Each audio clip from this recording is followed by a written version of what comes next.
Bueno, ahora quiero presentar nuestro último disertante, el doctor Sergio Solveig, médico psiquiatra, facilitador de las técnicas de terapia avanzada, MDR, ex facilitador del Instituto MDR de USA, terapeuta certificado en TIFT, docente de la Escuela de Counselor OLOS, socio fundador de Andre Latinoamérica, médico interno de Clínica Psiquiatra Emanuel, en Buenos Aires, desde el 2000 hasta el 2009, y director del Programa de Salud Mental Online de Pilar, provincia de Buenos Aires, actualmente.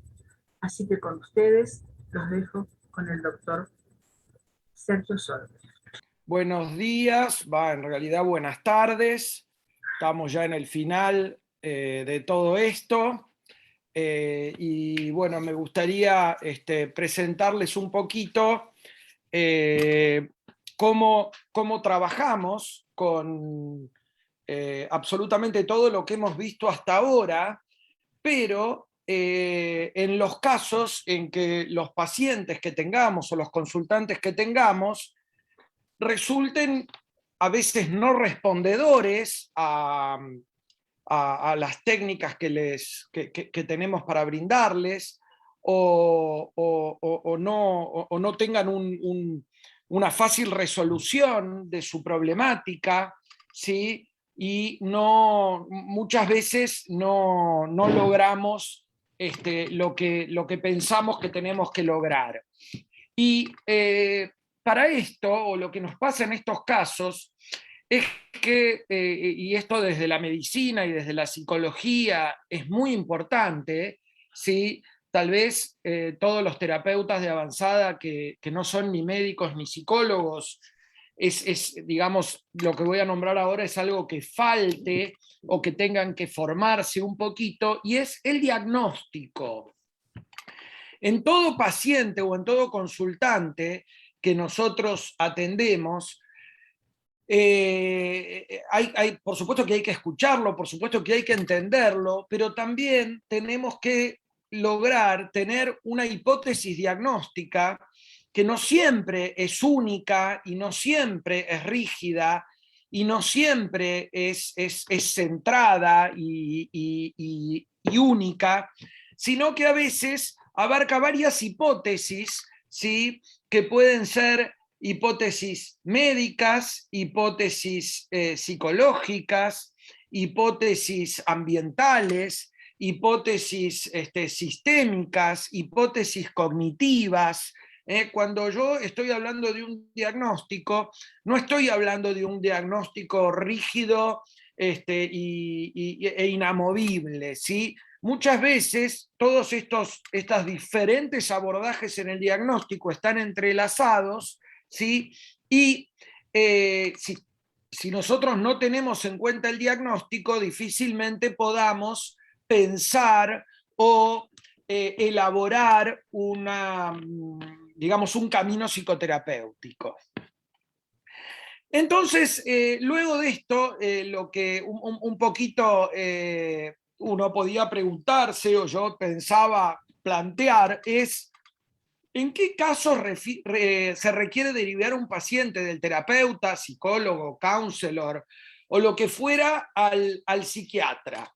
Bueno, cuando la hipótesis diagnóstica realizada por el terapeuta tenga en sus posibilidades la existencia de una patología médica en el paciente. Entonces, a partir de esto es que es imprescindible que los psicoterapeutas o los terapeutas tengan una formación adecuada en las diferentes causas que pueden tener los síntomas que los pacientes llevan a la consulta, ¿sí? Muchas veces los síntomas tienen orígenes psicológicos, otras veces tienen orígenes médicos, ¿sí? Pura y exclusivamente médicos, o pueden tener orígenes traumáticos, o digamos, hay que lograr tener, como decía el maestro Hahnemann, la mente libre de prejuicios, ¿sí? Y poder plantearse todas las hipótesis posibles, ¿sí? Y acá es donde muchas veces aparece el problema de que hay muchísimos psiquiatras, ¿sí? Que tienen una conducta o una forma, digamos, de trabajar muy distinta a lo que estamos acostumbrados en terapias de avanzada, una forma de trabajar, si se quiere, hasta a veces bastante intolerante, ¿sí? Y aquí es donde es importante trabajar con algún profesional que tenga cabal conciencia y comprensión de los procesos que nosotros estamos hablando hoy y de la amplitud mental, digamos, necesaria para que se pueda trabajar en equipo. Acá la idea es que el terapeuta debe continuar siendo digamos, el eslabón fundamental en el proceso de cura o en el proceso de crecimiento, ¿sí? Lo cual no implica que no pueda que no pueda estar presente la ayuda de alguien que sume y no reste, que multiplique y no divida. Por ende, el trabajo en equipo es imprescindible, y esto lo sabemos muy bien, Raquel y yo, que somos médicos, y otros médicos también de nuestro entorno y de nuestra institución, que trabajamos muchísimo con Natalia, con Susi, con Silvana, y en realidad con la mayoría, ¿no? Que nos derivan los pacientes, y a su vez nosotros también somos derivadores de pacientes para procesos psicoterapéuticos, ¿sí? Entonces, la relación entre el psiquiatra y el psicólogo, el psiquiatra y el counselor, es una relación de ida y vuelta intensa, ¿sí? En donde es imprescindible la comunicación, el contacto telefónico, ¿sí? La confianza, ¿sí? Bien. A esto, por supuesto, también hay que cuidarle, hay que sumarle en algunos pacientes los cuidadores, que si bien por ahí no forman parte de este universo que nos conforma a todos nosotros, sí son muy importantes en la vida de las personas que deben ser cuidadas. Entonces, para esto, nosotros tenemos que tener, todos nosotros, médicos, psicólogos, counselor, acompañantes terapéuticos, etcétera, nociones de diagnósticos psicopatológicos, ¿sí? Es de gran importancia, entonces, el diagnóstico médico, ¿sí? Nos permite entender mejor a los pacientes. Si nosotros comprendemos qué trastorno médico padece el paciente, podemos prever, podemos buscar determinado síntoma que por ahí no está en la superficie, no está en la epidermis de la sintomatología, con lo cual si no lo buscásemos, si no lo buscáramos, no lo encontraríamos. Y a veces son síntomas muy importantes porque nos pueden poner, digamos, o hacer o cuidarnos de que no ocurran situaciones que debemos evitar, ¿sí? A veces los síntomas son ideas tristes o ideas de suicidio, y si nosotros no sabemos que eso puede ocurrir y no las buscamos, puede ser que no seamos conscientes de ellas y que no tratemos al paciente como se merece ser tratado, ¿sí? Entonces, la gran importancia del diagnóstico médico, ¿sí? En el caso de las personas que no están formados en ella, formarse, la formación de las terapéuticas, de los terapeutas en patologías, en signos, en síntomas, en síndromes, ¿sí? Los, los signos son aquellas cosas que podemos observar en el paciente, ¿sí?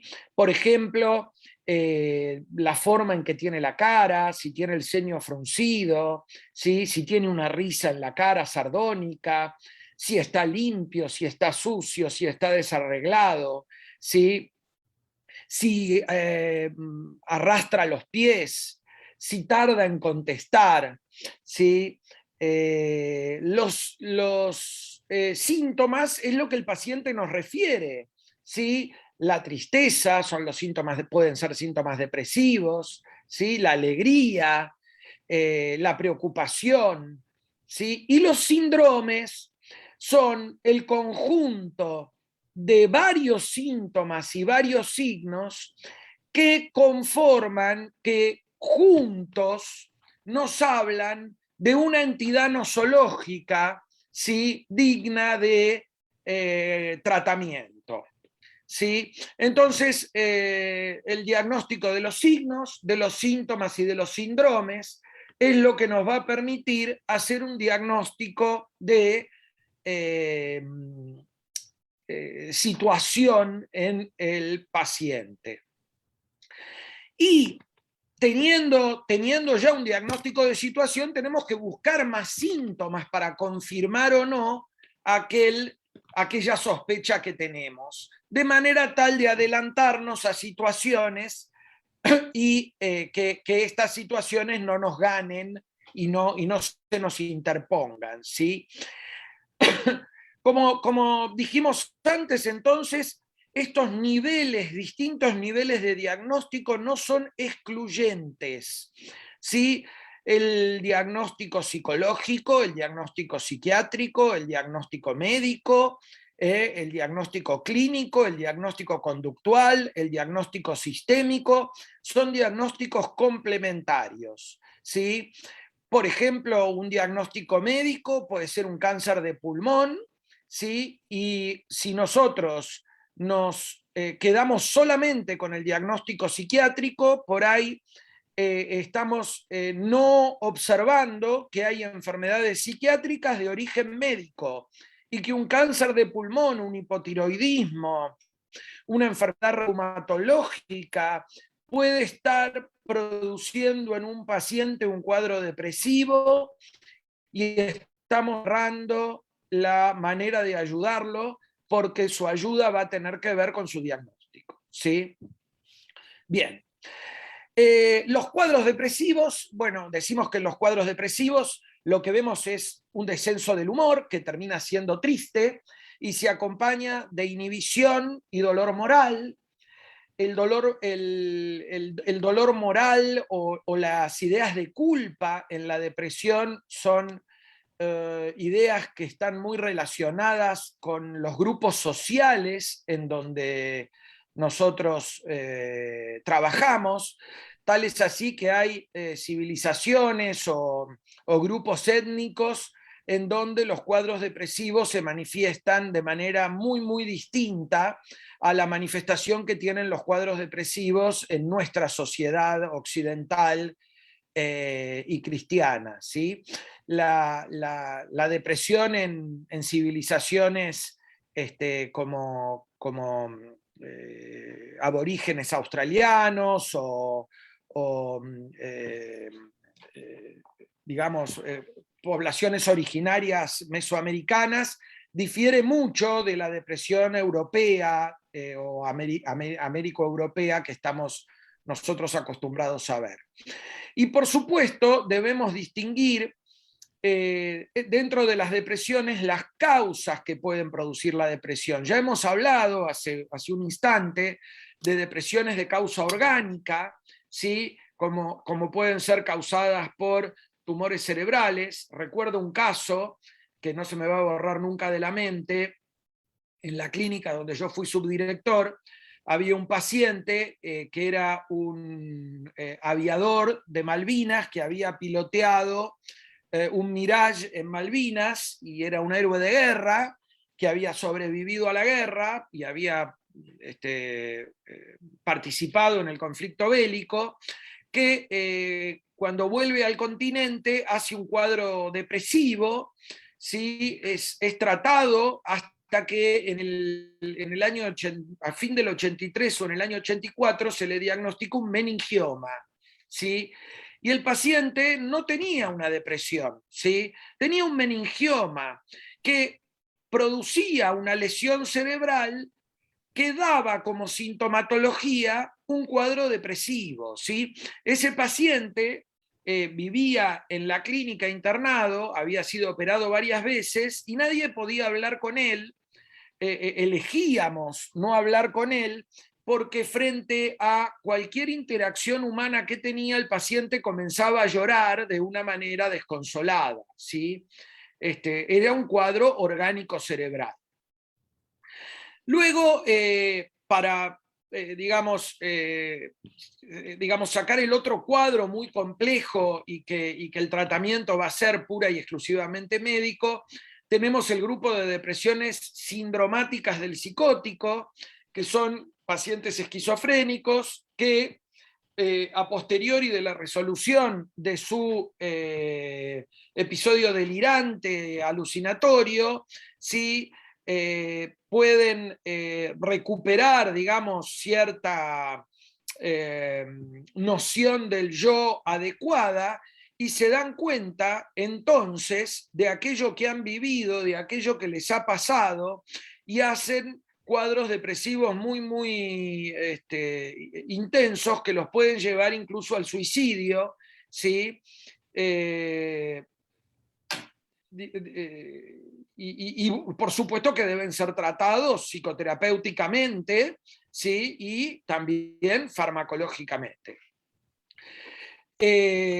Cuando hablamos de la depresión neurótica, es una manera en la cual todavía llamamos a los pacientes que tienen una polaridad de la depresión vespertina, ¿sí? Que se despiertan bien, que comienzan su día de manera adecuada, con energía, con fuerza, con ganas de hacer cosas, pero que alguna situación en su pensamiento los agobia y a medida que transcurre el día van comenzando, ¿sí? A agotarse, a cansarse, ¿sí? Y tienen su momento de tristeza o de insatisfacción o de llanto en horas de la tarde y de la noche. En cambio, la depresión psicótica o endógena, cuando hablábamos de la depresión neurótica, en general nos referimos a la depresión exógena. Entonces decimos que la depresión psicótica suele tener el polo de mayor gravedad en el amanecer, ¿sí? Tal es así que los pacientes con depresiones psicóticas tienen, digamos, los médicos tenemos que asegurarnos bien de su sueño reparador, porque al ser depresiones que tienen su polo matinal, suelen tener despertares mucho antes que el despertador, ¿sí? Y en ese momento es que los pacientes empiezan a dar vueltas en la cama, todavía es de noche, no salió el sol, se avecina el día, se avecinan los problemas, se avecinan las deudas, se avecinan los conflictos y muchas veces estos pacientes observan el fin de su vida como una, entre comillas, opción, digamos, o única opción de terminar con su sufrimiento, y la mayoría de los suicidios entonces son al alba. Si estos pacientes transcurren estas primeras horas del día, luego pueden mejorar un poco, ¿sí? Hasta que vuelve a reproducirse el ciclo al día siguiente. Luego tenemos las depresiones en los trastornos borderline de la personalidad, que son pacientes con trastornos de la personalidad. Definimos a los trastornos de la personalidad a personalidades inflexibles, ¿sí? Que repiten sintomatología a lo largo de mucho tiempo, ¿sí? Con gran tendencia a la frustración, con gran miedo al abandono, ¿sí? Y con una conducta a veces bastante difícil de ayudar, ¿sí? Bastante manipuladores y que ponen todos sus problemas afuera como si fueran culpa de otros. Estos pacientes, cuando están compensados, son pacientes que funcionan muy bien y que pueden hacer una vida normal. El problema es cuando estos pacientes están descompensados. Bien, entonces, ¿qué es lo primero que tenemos que saber? Que la psicoterapia no va a ser efectiva en los cuadros depresivos hasta que el paciente no empiece un tratamiento psiquiátrico medicamentoso, dado que las depresiones son cuadros que tienen gran compromiso orgánico funcional. Entonces, intentar, el decirle al paciente, ¿sabes qué? Estás deprimido, pero vamos a intentar un mes, es lo mismo que decirle, vamos a tirar un mes a la basura, ¿sí? Porque estos pacientes requieren un abordaje médico, ¿sí? Luego de iniciado el tratamiento médico, dentro de las 4 a 6 semanas, el paciente podrá comenzar su terapéutica perfectamente y la terapéutica se va a transformar en muy efectiva, ¿sí? Pero tratar de aplicar técnicas antes nos va a llevar a que el paciente caiga en un looping, en una retraumatización de las cosas, o que su SUD disminuya y aumente y luego disminuya y luego vuelva a aumentar, por lo cual el tratamiento farmacológico es menester.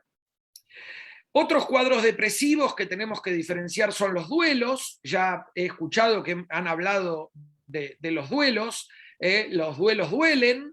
Los duelos duelen y requieren una evolución en el tiempo necesaria, ¿sí? Y consideramos al duelo patológico como el duelo que en vez de mejorar con el tiempo empeora, o como el duelo que prosigue luego del año de la pérdida, ¿sí? O como el duelo que impide el normal desarrollo o el desarrollo esperable de la persona, ¿sí? El duelo puede ser tratado tanto si fuere un duelo normal, como obviamente si es un duelo patológico debe ser tratado, ¿sí? Y acá de nuevo, hablamos de tristeza normal y patológica, ¿no es cierto? Tenemos que tener en cuenta también, y algo muy importante en los cuadros depresivos, saber el factor desencadenante. Y no voy a explayarme yo porque escuché a Susi hace un momento y a otros expositores también hace un momento hablar de la escena fundante y hablar de los factores desencadenantes.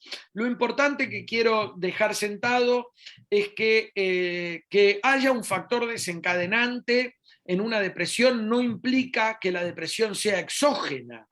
Puede haber factores desencadenantes y que la depresión sea endógena, ¿sí? Y puede haber depresiones sin factores desencadenantes, y puede haber factores terriblemente traumáticos que no desencadenen depresión. Acá todo es cuestión de la relación entre la naturaleza y el entorno, entre la naturaleza biológica del paciente, los antecedentes traumáticos que haya tenido, el trauma actual, ¿sí?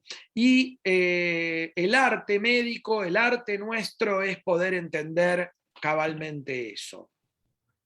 Por supuesto, la angustia es un síntoma presente en toda depresión, ¿sí? Y luego, ahora vamos a hablar después un ratito cuando hablemos de los trastornos de ansiedad de la angustia. De más está decir que los cuadros depresivos y los cuadros de ansiedad, y ya lo adelanto ahora, son como una moneda que tiene dos caras, ¿sí? De un lado dice depresión y del otro lado dice angustia. Entonces, esto lo vamos a tener ahora en un momento más adelante en cuenta. Y luego están los pacientes de difícil diagnóstico. Los pacientes de difícil diagnóstico a veces son pacientes en donde no estamos convencidos del diagnóstico, pero los medicamos igual y la mayoría de las veces tenemos excelentes respuestas, con lo cual a veces los pacientes de difícil diagnóstico son depresiones enmascaradas, o depresiones oligosintomáticas, ¿sí? O depresiones menores, o son pacientes que tienen terrible necesidad de no demostrar la depresión porque se sienten humillados con ella, entonces ocultan sus síntomas o simplemente los tienen negados, ¿sí? En los episodios bipolares, que son aquellos pacientes que combinan cuadros depresivos, suelen ser 1, 2, 3 cuadros depresivos a lo largo de su vida, muchas veces en la niñez o en la infancia, ¿sí? Y luego en la adolescencia y también en la adultez, hasta que en algún momento puede aparecer un cuadro hipomaníaco-maníaco, que es la hiperexpresividad de todas las relaciones pulsionales y afectivas de manera descontrolada y al mismo tiempo, y que puede llegar puede llevar al paciente a un exceso en su afectividad, a acciones desenfrenadas, etc. Aquí la combinación entre psicofarmacología y psicoterapia es la regla, y ninguna de ambas, en realidad sí, la psicofarmacología yo podría decir que es más importante que la psicoterapia, porque conozco muchos pacientes bipolares que andan bien con psicofarmacología sola, pero no conozco ningún bipolar que ande bien solo con psicoterapia. Pero la conjunción de ambas va a permitir la estabilidad clínica del paciente y también la capacidad de que este paciente entienda sus oscilaciones afectivas y pueda predecir futuras crisis, futuras descompensaciones, de manera tal de acercarse al médico antes de producidas y poder evitarlas, ¿sí? Con lo cual acá la psicoterapia y la psicoeducación se entrelazan, ¿no es cierto? Y la relación con la familia del paciente, el equipo tratante debe tener absoluta confianza y contacto con padre, madre, esposa, hijos, de manera tal de que cuando los pacientes no nos contactan o cuando algo pasa y notan algún problema, ellos deben poder ubicarnos. Ya hemos dicho y hemos comentado la relación entre ansiedad y depresión. La ansiedad es la cara opuesta de la depresión en la moneda, ¿sí? Y puede funcionar como un síntoma de la depresión o como un cuadro clínico en sí mismo, ¿sí? Aquí es donde hay que descartar condicionamientos orgánicos, hipertiroidismo, feocromocitoma, ¿sí? Hiperinsulinismo, hipoglucemias. Hay muchas nosologías y muchos cuadros orgánicos que es necesario descartar antes de poner un diagnóstico psicopatológico, ¿sí? Y son uno de los cuadros que tienen mejor respuesta a los tratamientos con terapias de avanzada. Quiero por último referirme a las adicciones y al alcoholismo, y no quiero dejar de digamos, decir, o no quiero que se nos pase por alto, que el encargado de tratar estos cuadros, por supuesto que es el psiquiatra, pero mucho más importante que él es Alcohólicos Anónimos o Narcóticos Anónimos, ¿sí? El paciente alcohólico es un paciente muy complejo, muy difícil de tratar. Hay que entender que su cuadro es orgánico, ¿sí? Que son pacientes que dependen de esa sustancia y que hay que enseñarles a vivir sin ella. Y la única manera de poder enseñarles a vivir sin ella es con la suma de otros pacientes que ya han aprendido a vivir sin ella, ¿sí? En estos pacientes conviven diagnósticos de depresión con trastornos de personalidad, ¿sí? Y están afectados circuitos cerebrales de recompensa, ¿sí? Que los pacientes están buscando de manera desenfrenada y lo único que se los otorga es el alcohol. Y la verdad, Sergio, muy, muy grato tu charla. Me pareció muy importante. Primero, varias cosas que quiero destacar. Una es la importancia de trabajar con un psiquiatra que esté relacionado con las técnicas de terapia avanzada. Es sumamente, es el día y la noche. Segundo, lo importante que es el trabajo en equipo. Así como los no médicos necesitan la intervención de un médico en determinados momentos, no solo para un tratamiento psicofarmacológico, sino también ante el caso de duda, tener presente que si hay un médico que esté consultante, que esté al tanto del paciente, el caso del paciente, siempre es una seguridad para el psicólogo o terapeuta. Y es un ida y vuelta. Así como el terapeuta muchas veces necesita del psicólogo, también ustedes, los psiquiatras, muchas veces necesitan de psicólogos especializados para trabajar con temas psicopatológicos. Y también lo que me pareció interesante es esto que siempre hablamos un poco, que es ampliar la red. Muchas veces en terapia, ya sea, a veces tratamos de ampliar la red haciendo una terapia vincular, lo que llamamos como terapia vincular, citando a la madre y al hijo o algo similar, o en casos de emergencia, saber que contamos con, digamos, un grupo de personas que pueden hacerse cargo o que pueden ayudarnos en el trabajo psicoterapéutico. Más vale, mejor que exista alguien, porque si no, realmente estamos un poco como perdidos, ¿no es cierto? Estamos en la oscuridad. Así que bueno, creo que ha sido muy didáctico, muy claro, y bueno, te doy las gracias por tu participación. No, por favor.